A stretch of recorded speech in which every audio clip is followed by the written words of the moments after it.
اسی طرح ہم یہ فیصلہ کریں، فرائض وہ تو ادا کرنے ہی ہیں، واجبات وہ تو ادا کرنے ہی ہیں، سنن موقدہ وہ تو ادا کرنی ہے، وہ تو چھوڑنی ہے ہی نہیں، اس کے ساتھ نوافل کا اہتمام کریں، نوافل کا اہتمام کریں۔ نوافل عام ہے، مالی عبادات میں نوافل کا معنی کہ جو ہمارے ذمے فرض اور واجب نہیں ہے، صدقات نافلہ یہ مالی عبادات میں ہیں۔ بدنی عبادات میں فرائض واجبات سنن موقدہ کے علاوہ جو نوافل ہیں، اشراق کے ہیں، اوابین کے ہیں، تہجد کے ہیں اور صلاۃ التسبیح ہے، اس کا اہتمام کریں، مالی عبادات کے اندر بھی اور بدنی عبادات کے اندر بھی۔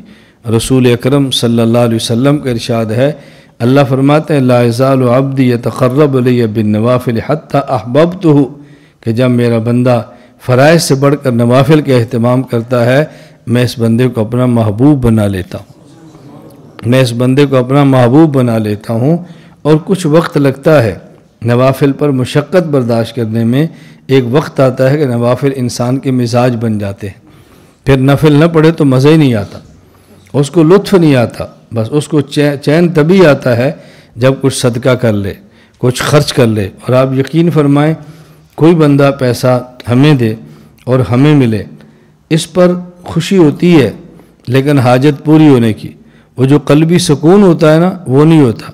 اور جب ہم کسی کی ضرورت پوری کرتے ہیں تو پھر دل کی کیفیت دیکھنے والی ہوتی، دل مست ہوتا ہے کہ میری وجہ سے کسی کی ضرورت پوری ہوئی ہے، میری وجہ سے کسی کی حاجت پوری ہوئی ہے، میری وجہ سے کسی کا چولہا جلا ہے، میری وجہ سے کسی کا گھر آباد ہوا ہے۔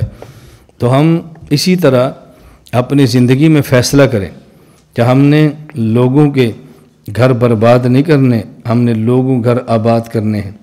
زندگی کا فیصلہ کریں، ہم نے لوگوں کو توڑنا نہیں ہے، ہم نے ان کو جوڑنا ہے۔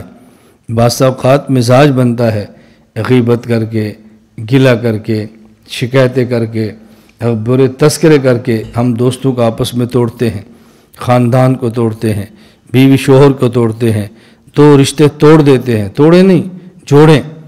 جھوٹ بولنا کتنا بڑا گناہ ہے، لیکن دو شخصوں کو جوڑنے کے لیے آدمی جھوٹ بولے، یہ جھوٹ بولنا بھی عبادت بن جاتا ہے۔ اس جھوٹ پر بھی اللہ خوش ہو جاتے ہیں کہ اس نے دو کو جوڑنے کے لیے جھوٹ بول دیا۔ اب بتاؤ جوڑنا کتنی بڑی عبادت ہے۔ جوڑنے کا معنی یہ ہرگز نہیں ہے کہ غلط عقیدے کو باطل عقیدے کے ساتھ ملا کر جوڑ دیں، سنت اور بدعت کو اکٹھا کر کے جوڑ دیں۔ جوڑ کا معنی یہ نہیں ہے، جوڑ کا معنی یہ ہے کہ جائے حد تک خاندان کو جوڑیں، احباب کو جوڑیں، تعلق والوں کو جوڑیں۔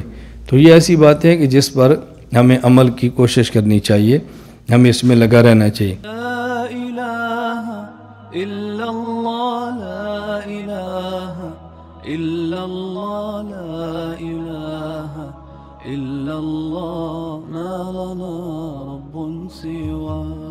لا الہ الا اللہ، لا الہ